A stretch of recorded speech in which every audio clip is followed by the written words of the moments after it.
What? Yeah.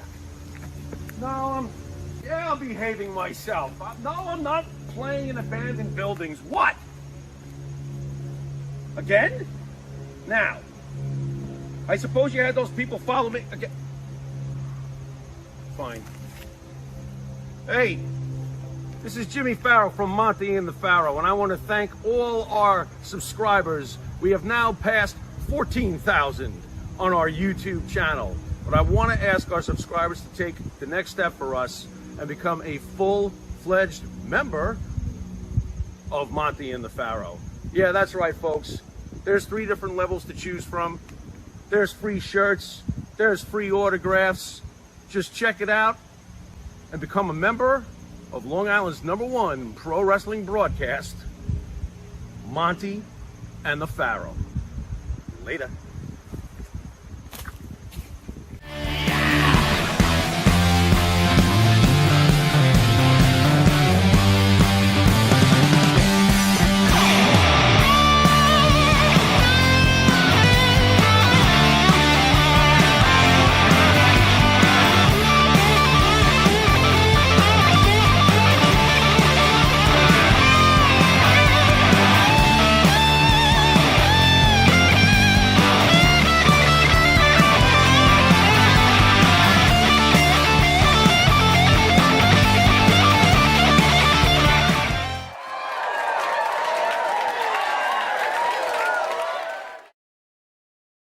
You know, a happy-go-lucky Scotsman, you know?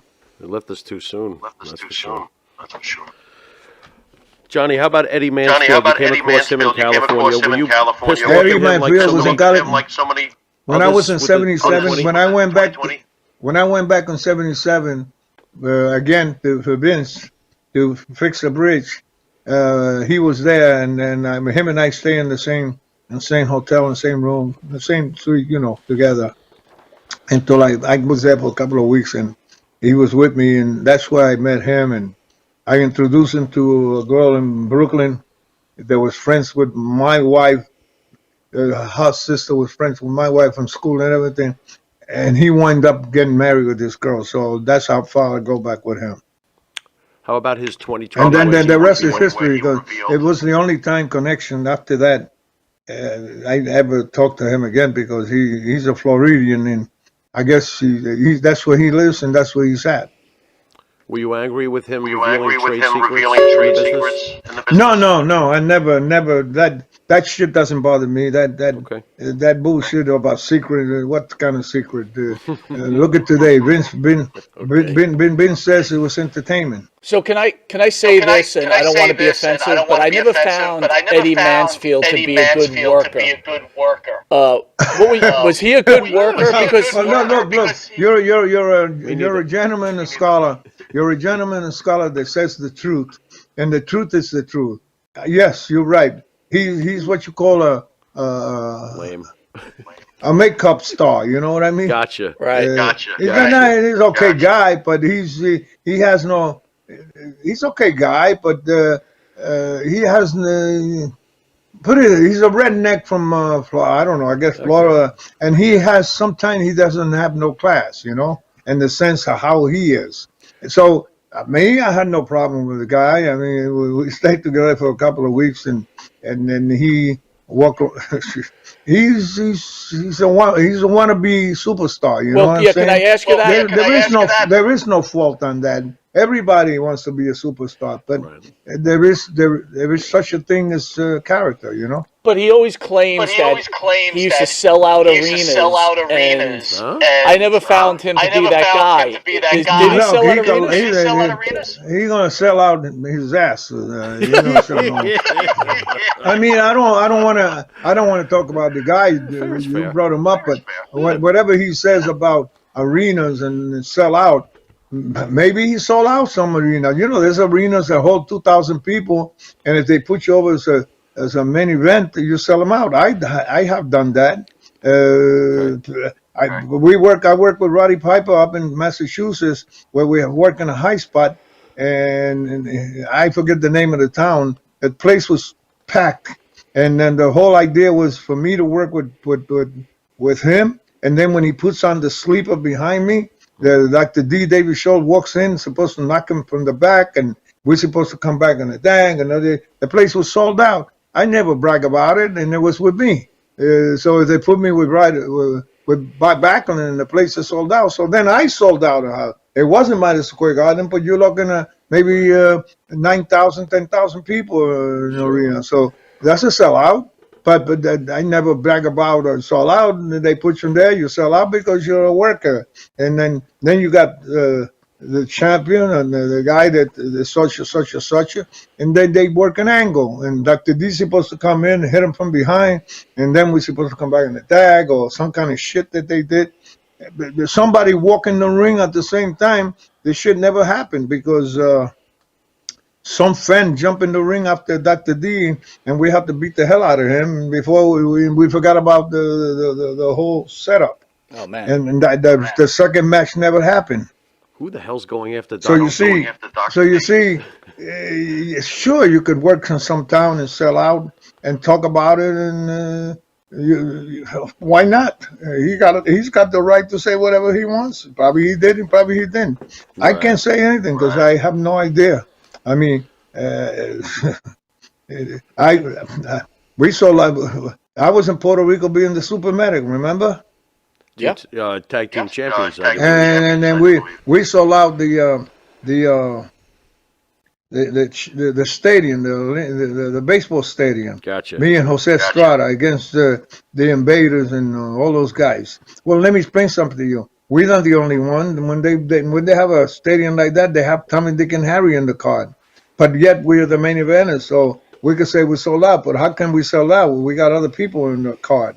So it's a group of characters that the people want to see. And I was hotter than the firecracker, and there's nobody ever going to take my place in Puerto Rico as a super medic. They try, but they can never get anybody that they can make the heat that I did. Jose Estrada is there. He's my compadre. And him and I were the hottest. I left. He put his son. They got other people, and they never were able to bring it back because it wasn't me. It depends on the work, depends on the kind of heat you're going to put on. I don't know. I don't know what kind of worker I am. All I know that I go in the ring and I'm going to make, either I'm going to piss you off or I'm going to make you love me. One of the two. What about you? You love me, Michael? You love me? I love you. I love me some Johnny Rodz. Can we ask him about this? Go ahead. Johnny, we were lucky enough to see you and Jose Estrada close a Madison Square Garden show for the tag team belts against Fuji and Saito, and the whole place was rooting for you guys. Do you remember this? Go ahead, say no. Of course I did. That's not the only place we did it. That's not the only place we work. We work in a lot of places. We work with Tony Gurria and what's his name? The other guy. Rick Martel. All the Tony Gurria. Tony Gurria was a hell of a worker. He was one guy that I could work with my eyes closed. Never had a problem with him. He's a super nice guy. A great baby face. He had every freaking tag team matches champion that they could give him. And then I work with him all the time, different town, different states. Different towns are here, whether it's Massachusetts, Connecticut, Maine, all over, Baltimore, Pennsylvania. Me and Jose work with those guys all over the place, and we tore the house down. Why not? Jose Estrada used to be a security guy in the school in Brooklyn because he was a soldier and a veteran, and he got that kind of job, and he was jumping around the Mickey Mouse local shows. I brought him to TV with me, so we could do TV. I brought Johnny Rivera, I brought Steve King, I brought Gypsy Rodriguez, I want to tell you how SD Jones... How SD Jones was born? You want me to tell you? Yeah. Special delivery. One day, way back, I was, I was a worker, and Gypsy Rodriguez, who had a little Mickey Mouse stuff in the Bronx that hold about 60 people, said, Johnny, man, maybe you can help us out. If you come down to the Bronx and work a little bit on our show. I said, well, look, I could go there and work on the show, but I'm gonna do make believe like I'm an Arab or something. Actually, I wasn't even Jabaruk. I just make believe I was. Those hicks over there didn't know nothing. So they say, who do you want to work? And they got about 5 guys, 4 Puerto Ricans and SD Jones. But he wasn't SD Jones. He was Mike Ephraim Conrad. So the thing is, they say, who do you want to work? I saw him. He was so taller and looked bigger, about 245 pounds. And I said, how about the black fellow? And he says, oh, he don't know nothing. The Puerto Rican guys are all looking to work with me. So I said, no, I want to work with him. Come on. No. I said, no, I want to work with him. I work with him. No problem. I did the match. I do my own match. The thing is that he turns around and he says,